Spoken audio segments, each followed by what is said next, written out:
നമസ്കാരം. ഗസയിൽ നിലനിൽക്കുന്ന അനിശ്ചിതത്വങ്ങൾക്കിടയിൽ ഇസ്രായേൽ പ്രധാനമന്ത്രി Benjamin Netanyahu American president Donald ട്രംപുമായി കൂടിക്കാഴ്ച നടത്തി. ഫ്ലോറിഡയിലെ ട്രംപിന്റെ മാർ-എ-ലാഗോ റിസോർട്ടിലായിരുന്നു കൂടിക്കാഴ്ച. ഗസ സമാധാന പദ്ധതിയുടെ അടുത്ത ഘട്ടത്തിലേക്ക് കടക്കാൻ ട്രംപ് സമ്മർദ്ദം ചെലുത്തുന്നതിനിടയിലാണ് നിർണായക കൂടിക്കാഴ്ച നടന്നത്. ഈ കൂടിക്കാഴ്ചയുടെ ഫലമായി ലോകക്രമത്തിൽ ഇനി എന്ത് സംഭവിക്കുമെന്ന ആകാംക്ഷയും നിലനിൽക്കുന്നുണ്ട്. നെതന്യാഹുവിനെ പ്രശംസ കൊണ്ട് മൂടിയ ട്രംപ് അദ്ദേഹത്തെ യുദ്ധകാല പ്രധാനമന്ത്രി എന്ന് വിശേഷിപ്പിച്ചു. നെതന്യാഹു പ്രധാനമന്ത്രിയായില്ലായിരുന്നെങ്കിൽ ഒരുപക്ഷെ ഇസ്രായേൽ ഇന്ന് നിലനിൽക്കുമായിരുന്നില്ല എന്ന് ട്രംപ് പറഞ്ഞു. നെതന്യാഹു അസാധാരണമായ ജോലിയാണ് നിർവഹിക്കുന്നതെന്നും ഇസ്രായേലിനെ അപകടകരമായ ഒരു ഘട്ടത്തിൽ നിന്ന് രക്ഷിച്ചുവെന്നും അദ്ദേഹം പറഞ്ഞു. ശരിയായ പ്രധാനമന്ത്രി അല്ലായിരുന്നുവെങ്കിൽ ഒരുപക്ഷെ ഇസ്രായേൽ ഇന്ന് നിലനിൽക്കുമായിരുന്നില്ല എന്നും നെതന്യാഹുവിനെ സാക്ഷിയാക്കിക്കൊണ്ട് ട്രംപ് കൂട്ടിച്ചേർത്തു. ഗസ വെടിനിർത്തൽ കരാറിന്റെ രണ്ടാം ഘട്ടത്തിലേക്ക് കടക്കുന്നതിന് മുമ്പ് ഹമാസ് പൂർണ്ണമായി നിരായുധീകരിക്കണമെന്ന് ട്രംപ് കൂടിക്കാഴ്ചയിൽ ആവശ്യപ്പെട്ടു. ഗസ സൈനികരഹിതമാക്കുന്നതിനെക്കുറിച്ച് ഇസ്രായേൽ വക്താവ് ഷോഷ് ബ്രഡോസിയനും വ്യക്തമാക്കി. അതേസമയം ഇറാന്റെ ആണവ പദ്ധതികൾക്ക് നേരെ കൂടുതൽ US ആക്രമണങ്ങൾ വേണമെന്ന് നെതന്യാഹു ആവശ്യപ്പെട്ടതായിട്ടാണ് റിപ്പോർട്ടുകൾ.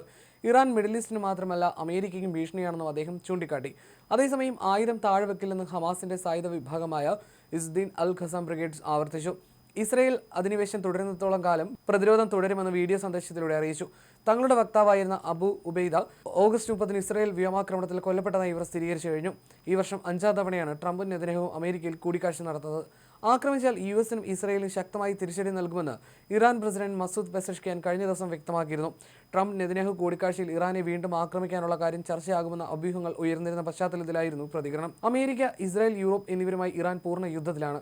ഞങ്ങൾ സ്വന്തം കാലിൽ നിൽക്കാൻ അവർ ആഗ്രഹിക്കുന്നില്ല. നമ്മുടെ പ്രിയപ്പെട്ട സൈന്യം അവരുടെ ജോലി കരുത്തോടെയാണ് ചെയ്യുന്നത്. ആയുധങ്ങളുടെ കാര്യത്തിലും ആൾബലത്തിന്റെ കാര്യത്തിലും നമ്മുടെ സൈന്യം US-ഉം ഇസ്രായേലും ആക്രമിച്ച് ഉള്ളതിനേക്കാൾ ശക്തരാണെന്നും പെസഷ്കിയാൻ പറഞ്ഞു. അതിനാൽ തങ്ങളെ ആക്രമിച്ചാൽ കനത്ത തിരിച്ചടി ലഭിക്കും. ഇത് ഇറാന്റെ 1980-ലെ ഇറാഖ് യുദ്ധത്തെക്കാൾ മാരകമായിരിക്കുമെന്നാണ് പെസഷ്കിയാൻ അഭിമുഖത്തിൽ പറഞ്ഞത്. അമേരിക്കയും ഇസ്രായേലും ചേർന്ന് തുടർന്നും ആക്രമിക്കാനുള്ള സാധ്യത ഇറാൻ മുന്നിൽ കാണുന്നുണ്ടെന്നും അതിനെ നേരിടാൻ രാജ്യം പൂർണ്ണമായി സജ്ജമാണെന്നും പ്രസിഡന്റ് കൂട്ടിച്ചേർത്തു. ഇറാന്റെ സൈനിക ബലം വർദ്ധിച്ചുവെന്ന അദ്ദേഹത്തിന്റെ പ്രസ്താവന ഭാവിയിലെ ഏത് ഭീഷണികളെ നേരിടാൻ രാജ്യം സജ്ജമാണെന്ന സൂചനയും നൽകുന്നു.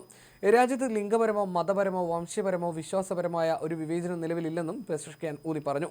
രാജ്യത്തിനകത്ത് ഭിന്നതയുണ്ടാക്കാൻ ശത്രുക്കൾ കാത്തിരിക്കുന്നുണ്ടെന്നും അതുകൊണ്ട് ജനങ്ങൾ ഒരുമിച്ച് നിൽക്കണമെന്നും അദ്ദേഹം ആഹ്വാനം ചെയ്തു. ഇസ്രായേൽ അടക്കമുള്ളവർ നേരത്തെ ഇത്തരം വിഷയങ്ങൾ ഉന്നയിച്ചിരുന്ന സാഹചര്യത്തിൽ പ്രസിഡന്റിന്റെ ഈ പ്രസ്താവനയും ശ്രദ്ധേയമാണ്. ഉപരോധങ്ങൾ കാരണം രാജ്യം നേരിടുന്ന സാമ്പത്തിക പ്രതിസന്ധികളെക്കുറിച്ചും പെസഷ്കിയാൻ പരാമർശിച്ചു.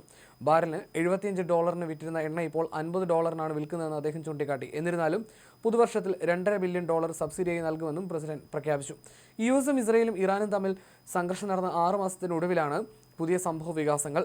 ഇറാന്റെ സൈനിക കേന്ദ്രങ്ങളും ആണവ കേന്ദ്രങ്ങളെ ലക്ഷ്യമിട്ട് ഇസ്രായേൽ നടത്തിയ ആക്രമണത്തിന് പിന്നാലെയാണ് 12 ദിവസം നീണ്ട സംഘർഷം തുടങ്ങിയത്. ജൂണിൽ ഇസ്രായേലുമായി നടന്ന യുദ്ധത്തിൽ തകർന്ന വ്യോമ കേന്ദ്രങ്ങളും മിസൈൽ സംവിധാനങ്ങളും ഇറാൻ പുനരുജ്ജീവിപ്പിക്കുന്നതിന് പിന്നാലെയാണ് വീണ്ടും യുദ്ധമെന്ന ആശങ്കയുണ്ടായത്.